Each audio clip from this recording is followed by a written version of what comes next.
மரண பள்ளத்தாக்கில் நான் நடந்த போதெல்லாம் பாது காத்தீரையா.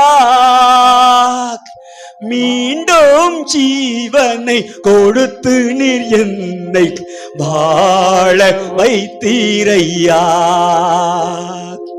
மீண்டும் ஜீவனை கொடுத்து நீர் என்னை வாழ வைத்தீரையா.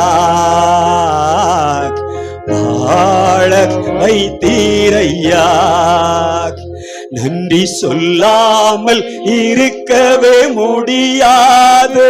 பல நன்மை செய்த இயேசுவுக்கே நன்றி நன்றி நன்றி என்று சொல்லி நான் துதிப்பேன். நாள்தோறும் போற்றுவேன்,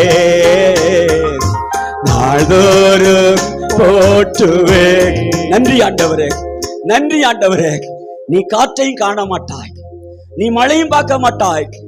ஆனாலும் நீங்களும் உங்கள் ஆடு மாடுகள் மிருக ஜீவன்களும் உங்கள் குடும்பத்தில் அனைவரும் புசிக்கும்படி சாப்பிடும்படி நீ இருக்கிற இடத்துல தேவன் யாக்கோப்பை ஆசீர்வதித்து உண்மையானால் உன்னை ஆசீர்வதிக்கிறார்.